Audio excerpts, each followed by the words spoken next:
लोगों का आरोप है कि आपने उनकी धार्मिक भावनाएं भड़काई हैं, आहत की हैं। भारत में तो आप कुछ भी बोल देंगे तो उससे आहत हो जाता है, धार्मिक भावना आहत हो जाती है। उल्लू को भी नहीं बोल सकते हैं कुछ भी, तो किसी का वाहन है। वाहन है। कुत्ते को भी नहीं बोल सकते हैं कुछ कुत्ता भी वाहन है। वाहन है। मैंने पोस्ट लिखा था, यदि यह शिवलिंग है तो लगता है शायद शिव जी का भी खतना कर दिया गया था। यही ना, यही बात है। इसमें यदि है, लगता है, शायद है, शिव जी है। शिव को मैंने कोई गाली नहीं दी। तो इस लाइन में क्या चिढ़ाने वाला है? वो तो ब्रह्मा के बारे में क्या क्या गाली दे के लिख रहे हैं। किताबें हैं मार्केट में। इन सबको पत्र लिखा है और कहा है कि मुझे सुरक्षा मुहैया कराई जाए। तो उसकी जरूरत क्यों महसूस हुई आपको? ऐसा लग रहा है कि हमला हो सकता है। और मैं कायर नहीं हूँ, तो झुंड में आएंगे चुपके से मेरी हत्या अगर कर दे तो इस जिम्मेदारी कौन लेगा? तो फिर आपने मांग की है कि AK-56 राइफल। हाँ, दो चार झुंड में चुके आते हैं राइफल से आप बचाव करेंगे। हाँ, हमने कहा है कि पहले मुझे 2 अंगरक्षक प्रोवाइड किया जाए AK-56 वाले। तो आपने वो शिकार का मौका तो नहीं दे दिया? अरे सावधान नहीं रहना चाहिए था थोड़ा लिखते हुए? कोई नहीं, ऐसे गीदड़ टाइप से कोई अगर शिकार कर ले तो बहादुर नहीं होगा। समझ गए ना? ऐसे ही बहुत बार फ्रिज में बर्फ लगी रह जाती है जिसकी पानी के बोतल में, पानी की बोतल में हो जाता है। कई ऐसी आकृतियां हो जाती हैं जिनको आप किसी धार्मिक प्रतीक से जोड़ सकते हैं। आजकल लीची भी चल रहा है। और ये धार्मिक भावना होना कुछ नहीं है, ये बदमाशी है सीधा। कि भाई अपना काम करो, नौकरी करो, पैसे कमाओ, बच्चे पालो। ये सब क्यों ये झंझट मोल ले रहे हैं? ये सलाह को आप कैसे देखते हैं? ये सलाह तो मिली होगी आपको। मेरे गुरुजी ने जो है ना सब कुछ उल्टा उल्टा सिखाया है। तो अगर पीछे हट गया ना तो ये बड़ी लड़ाई लड़ने से पहले हार जाएंगे।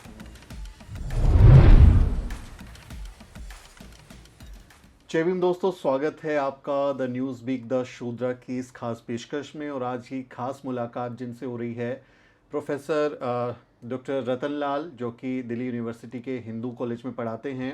और वैसे तो प्रोफेसर साहब अपने काम को लेके, अंबेडकर नामा को लेके, लेखनी को लेके हमेशा चर्चाओं में रहते हैं, लेकिन इस बार एक फेसबुक पोस्ट को लेके चर्चाओं में हैं और काफ़ी बवाल हो गया है। खासकर कुछ लोग जो अलग अलग तरह की कहानियाँ गढ़ते हैं, अपने लिए अलग अलग तरह की मिथ बनाते हैं, उनके पेट में ज़रूर से दर्द हो गया है। और डॉक्टर साहब को कुछ कानूनी दांव पेच का भी सामना करना पड़ रहा है। तो क्या विवाद है, क्या मसला है, क्या अभी तक की पूरी ये कहीं किन का अनुभव रहा है, उस पर हम बात करेंगे। तो डॉक्टर साहब, स्वागत है आपका।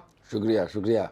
तो पहली प्रतिक्रिया मैं जानना चाहूँगा कि जो आपने फेसबुक पे एक पोस्ट लिखा था ज्ञानवापी मस्जिद में, जो वज़ू खाने में कहीं की दावा है ये कि शिवलिंग मिला, जबकि मस्जिद कह रही है कि वो फव्वारा है, एक फाउंटेन है, उसको आप लोगों ने शिवलिंग बता दिया है। उसका फ़ोटो शेयर करते हुए आपने एक बात लिखी थी जिसके ऊपर विवाद हुआ और लोगों का आरोप है कि आपने उनकी धार्मिक भावनाएं भड़काई हैं, आहत की हैं। भारत में तो आप कुछ भी बोल देंगे तो उससे आहत हो जाता है, धार्मिक भावना आहत हो जाती है। पीपल का पत्ता बोल दें, उल्लू को भी नहीं बोल सकते हैं कुछ भी, वो किसी का वाहन है। वाहन है। कुत्ते को भी नहीं बोल सकते हैं कुछ कुत्ता भी वाहन है। वाहन है। तो मुंह पे पट्टी लगा के रहा जाए। और जितने यहाँ बौद्धिक परंपरा रही है पूरे ज्ञान की, उन किताबों को भी जलाना पड़ेगा, क्योंकि उसमें बहुत सारी बातें लिखी हुई। आखिर मैंने क्या पोस्ट लिखा है ना? और मैं इतिहास का छात्र हूँ तो मैं संदर्भों के बगैर बात नहीं करता जी। मैंने पोस्ट लिखा था, यदि यह शिवलिंग है तो लगता है शायद शिव जी का भी खतना कर दिया गया था। यही ना, यही बात है। इसमें यदि है, लगता है, शायद है, शिव जी है। शिव को मैंने कोई गाली नहीं दी। अब संदर्भ समझिए। ये औरंगजेब आया, मंदिर तोड़ दिया, ये मैं नहीं करा ना, साधु लोग ही कर रहे हैं पूरे, मैंने तो कहा नहीं है। तो जब कोई भी आक्रमण होता है तो उसके सबसे ज़्यादा विक्टिम है महिलाएं और बच्चे होती हैं। और जो विजेता होता है वो आपके प्रतीकों को पहले ध्वस्त करता है। कन्वर्जन का भी आरोप है औरंगजेब पे। तो कन्वर्जन का क्या विधि है? अगर आप ईसाई बनते हैं तो बैप्टिज्म होगा, तब आप समझ जाएं कि ईसाई है। बिल्कुल। अगर आप मुस्लिम बनते हैं तो खतना होगा, तब आप पता लगा कि आप मुस्लिम हैं। प्रक्रिया का एक हिस्सा है। हाँ, तो अगर उसने कन्वर्जन किया तो खतना कराया होगा सबका। और चूंकि विजेता था और शासक था, सुल्तान था, तो हिंदुओं को चिढ़ाने के लिए भी उसने शिवलिंग से उनके जो चाहे सेनापति रहे होंगे छेड़छाड़ किया होगा। ये साधु भी कह रहे हैं कि छेड़छाड़ हुआ है, तो साधु पता है क्या छेड़छाड़ हुआ है। मैं तो ये कह रहा हूं कि अगर मुस्लिम आक्रांता ने उससे छेड़छाड़ की तो हिंदुओं को चिढ़ाने के लिए उसने सिंबॉलिक खतना कर दिया शिवलिंग का। और उस पे आप देखेंगे तो 5 ऐसे लकीर खिंचा हुआ है, 5 ऐसे वो दिखती है, तस्वीर में दिखती है ना। तो दिखाई किसी आदमी ने उसमें कारीगरी की है ना, वो कलाकारी किया है उसमें, बदमाशी भी कही तो है। आप ये कह रहे हैं कि अगर वो शिवलिंग है तो ये इसके साथ में जो तस्वीरें में दिख रही हैं, जो आकृति दिख रही है, तो फिर ये काम हुआ है, या फिर वो फाउंटेन है? तो वही है, एक दो साधु ही करे छेड़छाड़। हमने छेड़छाड़ को एक शब्द दिया है, क्योंकि आक्रांता मुस्लिम थे, शासक मुसलमान था, तो उसने हिंदुओं को चिढ़ाने के लिए उससे छेड़छाड़ किया होगा। उसमें अच्छा, जिस तरह का शिवलिंग है, मैंने पहली बार देखा है ऐसा शिवलिंग, है ना, पहली बार वैसा देखा है। वो तो है कि नहीं है, वो तो अब साधु और मौलवी तो नहीं बता सकता है, वो आर्ट हिस्टोरियन जो होगा, आर्ट हिस्टोरियन, मैं भी नहीं बता सकता, इसलिए मैंने शायद यदि मैंने लगाया है उसमें।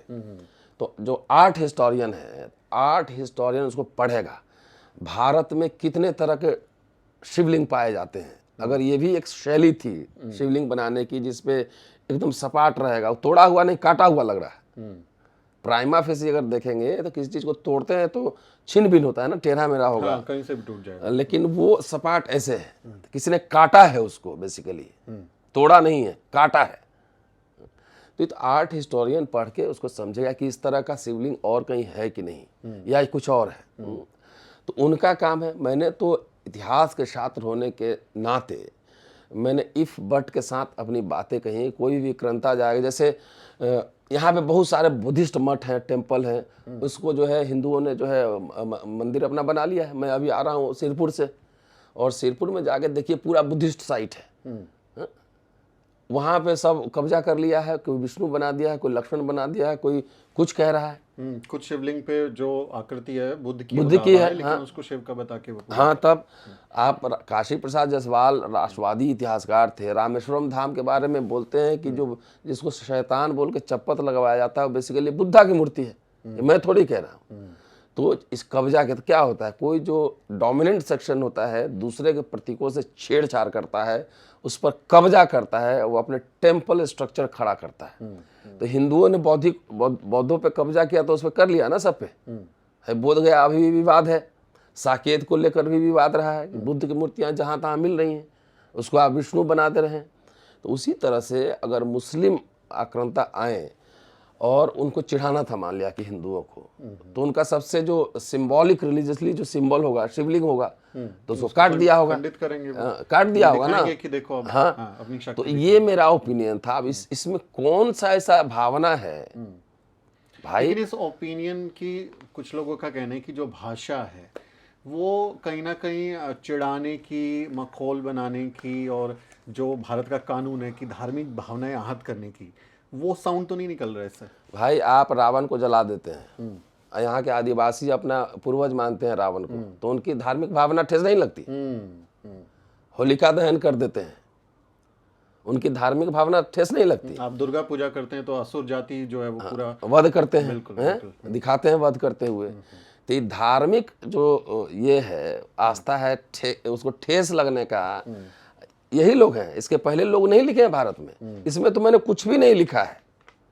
अगर आप पूरा परंपरा उठा के देखिए, गौतम बुद्धा से लेके और आ जाइए अम्बेडकर तक, गौतम बुद्धा हुए, रविदास हुए, कबीर हुए, ज्योतिबा फुले हुए, नारायण गुरु हुए, अम्बेडकर हुए, आपको फुले हैं, ठीक है।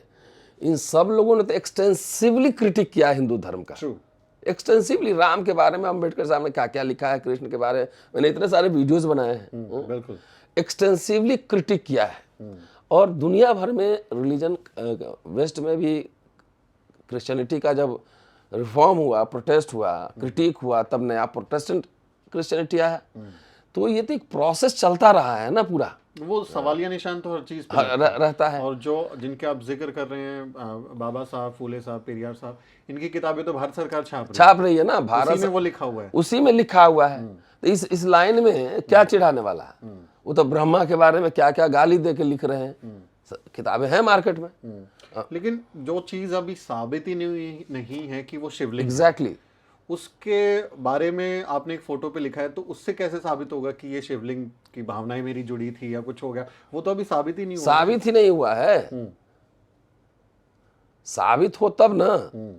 वो लोकल कमिश्नर है, उसको पहले सस्पेंड कर, सजा देनी चाहिए। उसको सजा कहाँ हुई? हटा दिया खाली काम से। वो फोटो उसने वायरल किया, सारे टीवी वाले उसको दिखा रहे हैं। मैंने तो prima facie as a historian जो ऑब्जर्वेशन होगा, तो प्राइमा फेसी ऑब्जर्वेशन है कि तोड़ा नहीं, काटा गया है। और मुस्लिम लोग हिंदुओं को चिढ़ाने के लिए एक तरह का खतना, जो साधु भी कह रहा है कि छेड़छाड़ हुआ है, तो वो बताए ना साधु सब क्या छेड़छाड़ हुआ, उसको क्या टर्म देंगे? मुसलमान लोग अगर किया है तो क्या क्या किया होगा? लिंग के साथ क्या करेगा? सही सवाल है, जायज लिंग सवाल के है। साथ क्या करेगा आप मुसलमान? अगर उस पे आएंगे तो आपको जवाब देना पड़ेगा ना। जवाब देना होगा ना। अब इससे भावना आहट ठेस हो गई था, आहट ठेस हो गई था, कोई बात नहीं है। इस देश में रूल ऑफ लॉ है, कॉन्स्टिट्यूशन है। आप थाने जाएं, आप कोर्ट जाएं और वहां पे जाके शिकायत दर्ज करें, है ना। अगर मुझे लगा, कोर्ट को लगा कि बहुत बड़ा अपराध हो गया, तो कोर्ट चाहे तो मुझे उम्र कैद दे दे। कानून का राज है, कानून तो का राज है आप ना। जाइए।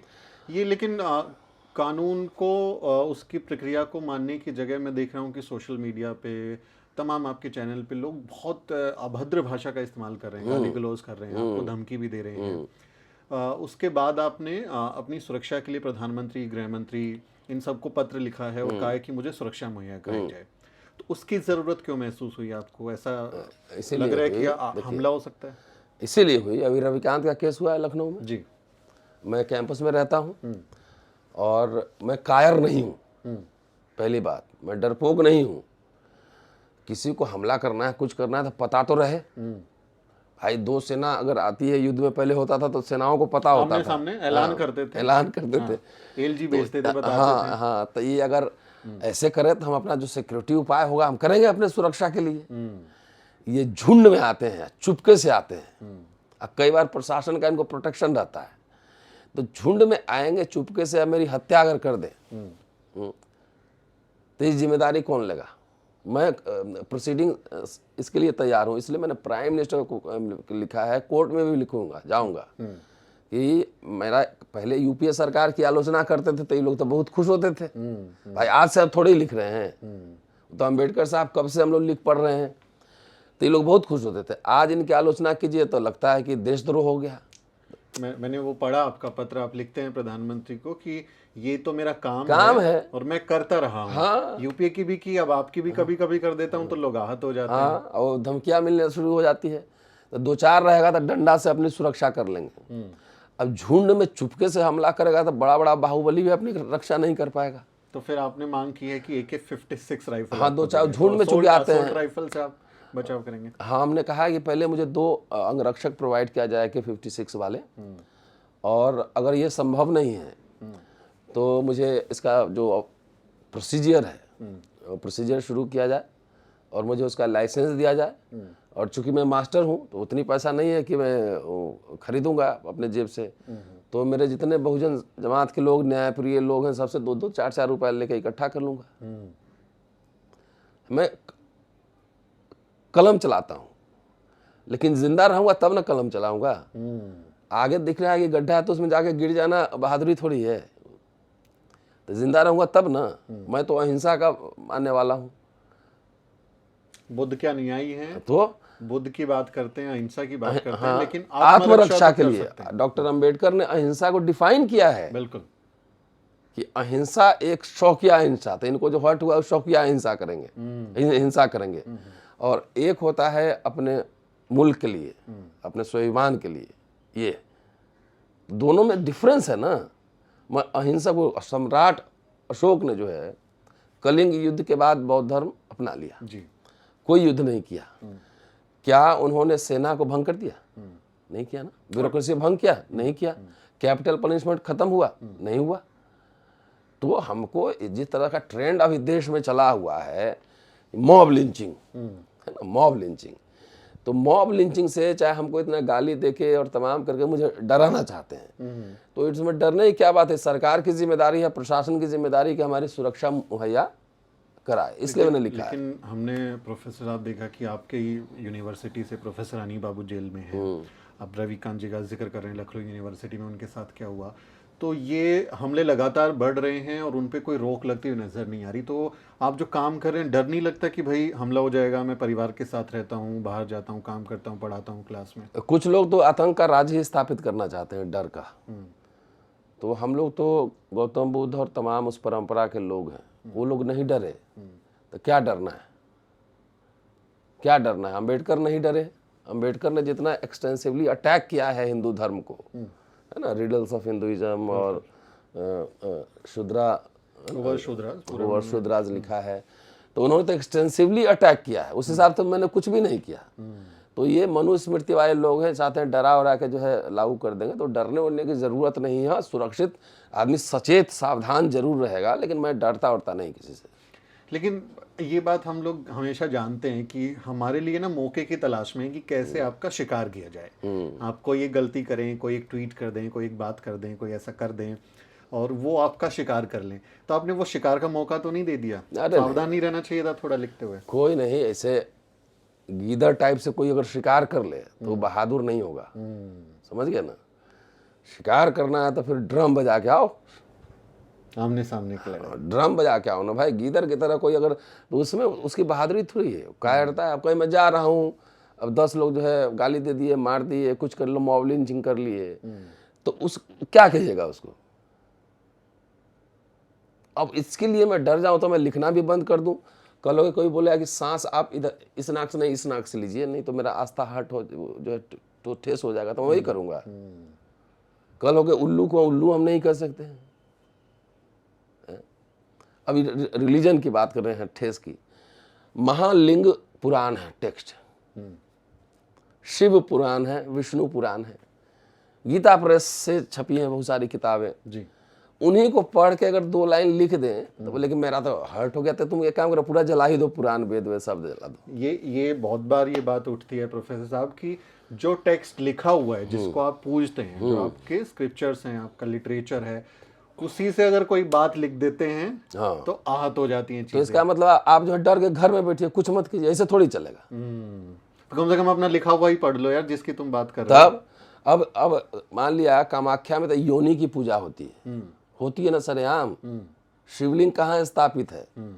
खजुराहो जाएंगे तो वहाँ टेम्पल में जिस जिस तरह के पोजेज में बने हुए हैं, अगर उसी को खाली फोटो लगा के लिख दें कि कौन कौन से मुद्रा है काम का, अब कहिए कि मेरा रिलीजियस सेंटिमेंट हर्ट हो गया, तो जाओ मंदिर तोड़ दो, पूरे साहित्य जला दो। अंबेडकर की किताब भारत सरकार ने छापी है, जाओ नरेंद्र मोदी के खिलाफ करो। हमारा प्रधानमंत्री है नरेंद्र मोदी, तो बाबा साहब के पास जाते हैं, सिर झुकाते हैं, संविधान के सामने नतमस्तक होते हैं। संसद में पहली बार आए थे तो सर झुका के गए थे। तो उनके भक्ति कानून और संविधान को काहे नहीं मान रहे? अभी तो वही बताएंगे, ये तो वही बताएंगे। लेकिन मैंने चिट्ठी लिख दिया है कि मुझे AK-56 का जो है इंतजाम करवाया जाए, क्योंकि बहुत डर डर के रहने का कोई फायदा भी नहीं है ना। डरते डर क्या जीना है फिर? हर समय डरे, जान निकल रहे हैं, डर रहे हैं। इस पोस्ट में क्या लिखा हुआ है? कुछ नहीं लिखा हुआ है। और खतना कोई असंवैधानिक शब्द है? रिलीजियस वर्ड है, रिलीजियस वर्ड प्रोसेस का हिस्सा है, प्रोसेस का हिस्सा है ना। तो ये ऐसा संभव नहीं है कि औरंगजेब के जो सेनापति या रहे होंगे फौजी, वो हिंदुओं को चिढ़ाने के लिए ये सब किए होंगे।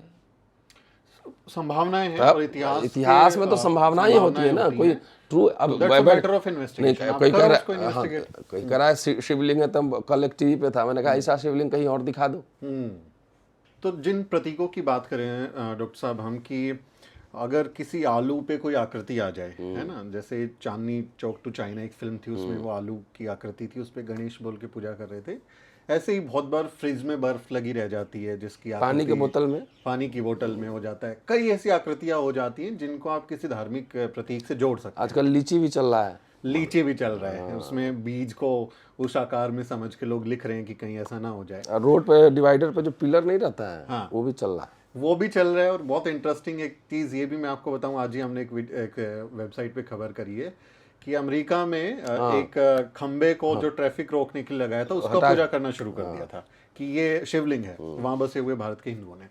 तो इन प्रतीकों में अपने धर्म, अपने ईश्वर को ढूंढने की जो मानसिकता है, उसको आप कैसे देखते हैं कि क्यों आपको ये इन सब चीजों में दिखने लगता है? नहीं, ये तो देखिए गणेश जी भी दूध पी रहे हैं, अब इसको क्रिटिक कर दीजिए, क्रिटिक कर दीजिए तो मैं तो क्लास पढ़ाना बंद कर दूं। मैं हिस्ट्री क्या पढ़ाऊंगा? तो साधु लोग पढ़ा हिस्ट्री। तो ये तो प्रक्रिया चलती रहेगी। और ये धार्मिक भावना होना कुछ नहीं है, ये बदमाशी है सीधा, है ना। वो डराना, मेरे थ्रू मुझे एक सिंबल बनाकर मेरे थ्रू लाखों करोड़ों लोगों को डराना चाहते हैं कि देखो हिंदू कॉलेज का प्रोफेसर पकड़ा गया था, तुम क्या हो। मैं भी यही संदेश देना चाहता हूं अपने दोस्तों को, एक कोई डरने की बात नहीं है। मुकदमा होगा, रूल ऑफ लॉ है, केस होगा तो केस लड़ेंगे, कोर्ट में लड़ेंगे, चाहे 5 साल लड़े, 10 साल लड़े, कोर्ट जेल भेजेगा, जेल जाएंगे, सुप्रीम कोर्ट तक मुकदमा लड़ेंगे। आप तैयार हैं लड़ाई? हाँ, एकदम कानूनी लड़ाई के लिए। लेकिन वही बात मैं बार बार कह रहा हूँ कि जो झुंड में आते हैं, वो गीदड़ लोग झुंड में आता है। और कहीं मैं जाऊं, मैं तो सार्वजनिक जीवन में रहता हूं, तो झुंड में आके और कोई हमला कर दे, ये कर दे, तो उसके लिए सरकार और प्रशासन को उसकी जिम्मेदारी सुरक्षा की लेनी पड़ेगी। ये मेरा कहना। बिल्कुल बिल्कुल।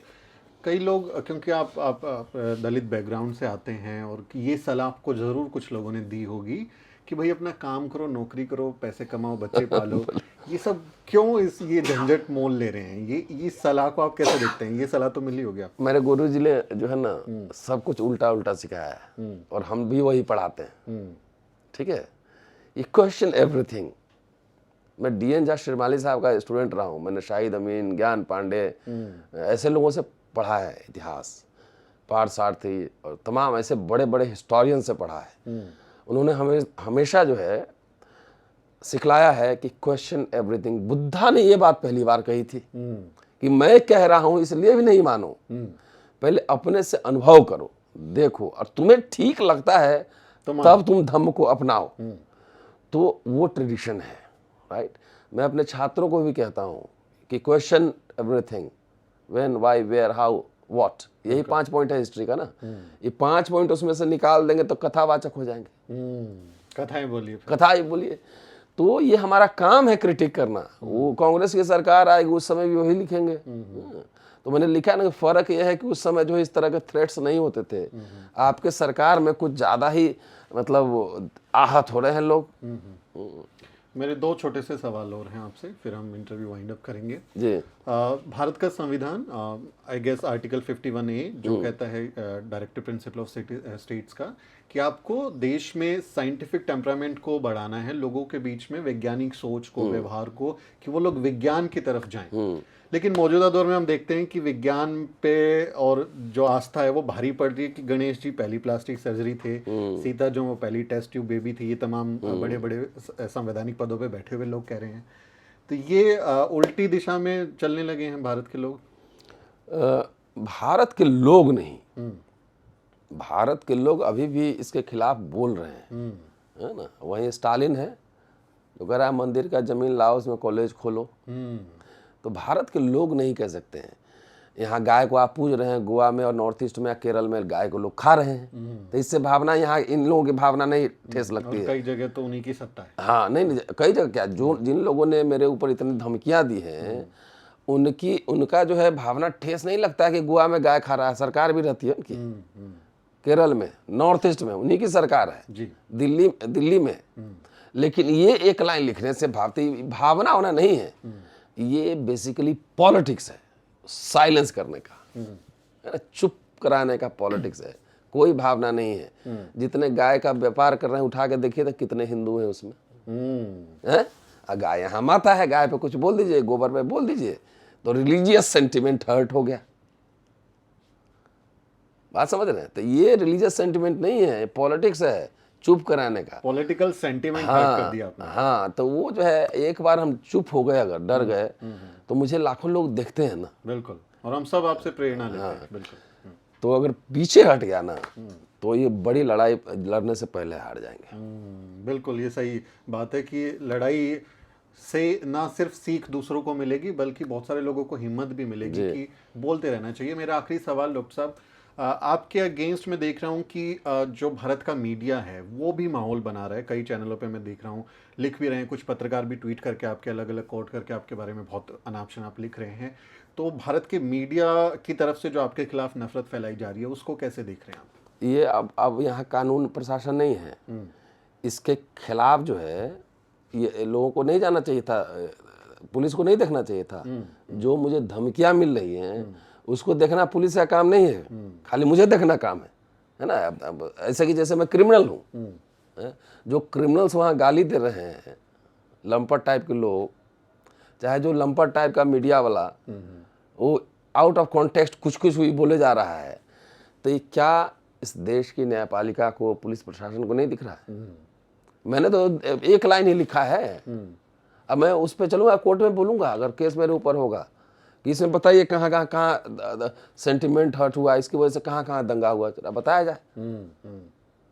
अगर मेरे ऊपर मुकदमा होता है तो मैं पूछूंगा ना कहाँ हुआ। ऐसे थोड़ी मुझे एक दिन यहाँ से आएंगे उठा के लेके एकदम बंद कर देंगे, ऐसे थोड़ी होता है। तो ये बात है। तो कानून का राज है, कानून में हमारा विश्वास है, आपका विश्वास? हाँ, कानूनी तौर पर हम लड़ेंगे, लेकिन आप लोग को भी ध्यान रखना है कि इस तरह के जो झुंड वाले हैं, है ना, तो इसलिए डटे रहिए। ये हम सिंबल बन गए हैं, अब समझिए बात। बिल्कुल। लाल किला पे लाल निशान मांग रहा है हिंदुस्तान। लाल किला एक सिंबल बन गया था, जिसे वामपंथी से लेकर दक्षिणपंथी तक, कि वहां पे सब अपना झंडा फहराना चाहता था। तो हम लोग जो 2005 लोग हैं, वो सिंबल है, उसे पूरा देश दुनिया की नजर होती है। तो मुझे चुप करा देना है, दिलीप मंडल को चुप करा देना है, आपको चुप करा देंगे, शंभू को चुप करा देंगे, अशोक को, तमाम लोगों को चुप करा दिए। तो बोले होता, खेल तो खत्म हो गया फिर। तो ये हुआ, लड़ने से पहले मैदान छोड़ जाना, वो हमारी जो है ना फितरत नहीं है। बहुत लोग ऐसे भारत में रहे हैं कि लड़ने से पहले सरेंडर कर गए। बिल्कुल। और कभी कभी हम लोगों को लगता है कि माहौल जो है वो अब काफ़ी मुश्किल हो गया है, बोलते हुए थोड़ा डर लग रहा है। लेकिन जब हम प्रोफेसर साहब जैसे लोगों को देखते हैं और अपनी विरासत को देखते हैं कि बुद्ध, कबीर, रैदास, फुले साहेब, बाबा साहेब डॉक्टर अम्बेडकर, पेरियार साहेब, मान्यवर कांशीराम साहब, जब वो बोल रहे थे तब भी कोई राइट टाइम नहीं था कि आप बोलिए, आपके खिलाफ कुछ नहीं होगा। उस समय भी तमाम इस तरह के माहौल थे और वो चुप नहीं रहे, तो फिर हम लोग कहाँ रहने वाले हैं। तो आपका बहुत बहुत शुक्रिया डॉक्टर साहब। Thank you. और ये हिम्मत यूं ही बनी रहे, और आप सबसे भी अपील है कि डॉक्टर साहब की इस लड़ाई में आप शामिल हों और इनका समर्थन करें। सोशल मीडिया पर इनके बारे में आप लिख सकते हैं। और मुझे लगता है कि जब वहाँ से नफरत आ रही है तो हमें इस तरफ से अपने लोगों के प्रति प्यार भेजना चाहिए, सहयोग और समर्थन भेजना चाहिए कि डॉक्टर साहब जैसे लोग अकेले नहीं हैं, बहुत सारे लोग उनके साथ भी खड़े हुए हैं। तो इस चर्चा में जो डॉक्टर साहब ने बात बताई उस पर आपका क्या सोचना है, क्या राय है, वो कमेंट में लिखें। और आपसे गुजारिश है कि हमारे चैनल को सब्सक्राइब करें। डॉक्टर साहब का अम्बेडकर नामा चैनल है, बहुत शानदार चैनल है, मैं बहुत देखता हूँ उसको, वहाँ जाइए, उसको भी सब्सक्राइब कीजिए। और हमारी एक्चुअली नजर उसी पर है कि वो जो काम कर रहे हैं ना उसी से दर्द हो रहा है। नजर उसी पे है बेसिकली। बिल्कुल। और ये सिर्फ एक बहाना है, लेकिन ठीक है, लड़ाई है तो लड़ी जाएगी। इस चर्चा में इतना ही। साथियों, अपनी राय दें, अगले किसी वीडियो में मुलाकात होगी। जय भीम। शुक्रिया। जय भीम।